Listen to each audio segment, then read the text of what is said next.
What's going on, guys? It's Tony Masleo, where I'm going to give a little presentation just on our negotiations coming up with the Las Vegas Raiders on behalf of the Chicago Bears, and obviously see what we are dealing with here. So, this is just a little broad, more recent background information on what we're working with for the Bears organization. Last year we exceeded a lot of preseason expectations. We ended up going and taking the NFC North with a young, very young, and talented roster. A lot of rookies that, you know, performed above their predictions. A lot of second year guys, Caleb at quarterback, really performed well and made a statement. Although we had a lot of success, we're still looking for a defensive end to take us to that next level. Our defense overall wasn't great last year, but especially at the defensive end position, the D line in general, it wasn't great. And we gotta upgrade going into next year to really make a playoff push. Here's a little scope on our negotiations. So obviously we have a bright future ahead, but we gotta fill that talent gap at the defensive end position to take that step further. Like I said, you know, we're coming out of that rebuild. We're starting to really go for that win now and really compete for playoff wins. So we want to win now. We're done with the rebuild. With the amount of young talent and the handful of draft picks we obtained during that rebuild process, I believe we can seriously make a push to acquire Max Crosby from the Las Vegas Raiders via trade. The Raiders, they're obviously currently in rebuild mode. They don't really right now see the light at the end of the tunnel, so they're going to take as much talent as they can across the board and use whatever they can. They obviously recently had a failed trade with the Ravens. They kind of showed their hand in doing so. They executed that trade, and what I found interesting about that trade is the Ravens gave up 0 players and only draft picks. Now, this is important for us, like I said, because the Raiders showed their hand in that trade. So we know what they're willing to get in order to give Max Crosby. Here are some of our goals and non-negotiables. So obviously the broad goal, right, is to acquire an above average talent at the defensive end position at some point through this offseason before the first game of the season. That's huge, before the first game of the season. For this specific negotiation, we want Max Crosby. We want the best defensive end in the league, especially now that we know what we're willing or what we're going to have to give in order to get him. We want to minimize the amount of current roster players given to the Raiders. Like I said, I'm not really sure if we're even going to have to give any roster players, just draft picks. Absolute non-negotiable is our young talent, especially Caleb Williams, our quarterback, Luther Burden, Kyle Gordon, uh, Colson Loveland, guys like that are really the core of our team. Those guys are non-negotiables. They're staying with us. Mate, through with that though, I think maybe we're willing to give some younger, less proven players, and/or I mean older guys that have that veteran presence, might not have the skill level that they once had.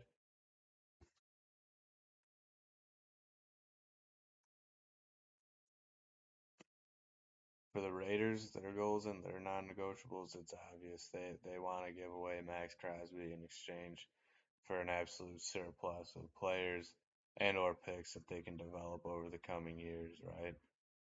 They would they gotta get I mean, in their position right now, they're just trying to spread it out all across the board, develop as best as they can, and see what works. With that, though, you got to acquire at least one veteran, probably on each side of the ball, at least one guy, right? Because you can bring in as much talent and as much skill as you want, but you need that cultural value, right, to the organization that only veterans can bring, only experience brings, and that's within any profession, right? So they got to bring in older, more experienced guys that can lead these young bucks, you know, to the promised land. Their non-negotiables, obviously, is they don't want to really, and they don't want any draft picks or young talent that they already have. What that means is, right, it's kind of obvious they don't need a quarterback. They're gonna take Mendoza with the number one pick, right? So their tight end position is pretty full, to be quite honest with you, with Brock Bowers, right? So they don't need a tight end. So honestly, there's no point in exploring any of those positions. Some negotiables probably would include though past value perceived before the failed Ravens trade, right? So they gotta understand, right, that in that trade they showed their hand, and now the league knows what they're willing to execute to give away Crosby. A zone of possible agreement, right, for us is, we want to acquire Crosby before the start of that 2026-2027 regular season, preferably preseason. We at most want to give one roster player to the Raiders, right? And with that, we're probably looking to get someone more than just Crosby if we're giving up one of our guys. We really could see ourselves doing a handful of draft picks given to the Raiders, right? That doesn't exceed like an excessive amount, but we have we have our guys, so if we gotta get flexible with the draft picks, then so be it. Here's the Raiders' zone of possible agreement, right? So the Raiders, they received draft picks in exchange for Crosby. That's pretty obvious. They already showed that with that Ravens trade. Received more draft picks than originally sought out for in exchange for trading an additional player too. See, I find this one interesting. So maybe we take it a step further and offer them a little more than what the Ravens offered them in order to get another guy, maybe another receiver, another defensive guy to keep adding value, or you know not so much valuable defense with a lot of our guys leaving. The organization takes less draft picks in order to acquire current Bears roster players. That obviously we understand how the Raiders feel. We were in their position not too long ago, but at the end of the day, we're trying to limit our roster players and getting sent to them. So that's something we probably wouldn't entertain. Arbatna, obviously we can just walk away from this trade and go to the free agency market, which we're not gonna. If we do that, we're not getting Crosby, but we're still upgrading at our defensive end position. And also doing so, we'd hold on to a lot of draft picks and save a lot of money at the salary cap. We could also, and I like this one a lot, we can explore defensive ends in the upcoming draft while also, signing a more veteran defensive end in free agency and, looking to develop that draft pick under this veteran player for the next couple of years and save a lot of money while producing a highly talented defensive end here. If the Raiders Batna, they could just keep Crosby and keep his veteran presence, use draft picks that they already have, and develop them under Crosby's leadership. And obviously they could look at other teams and explore draft picks through that. Here's our strategy and guiding principles throughout this negotiation process. We're looking to build, not destroy.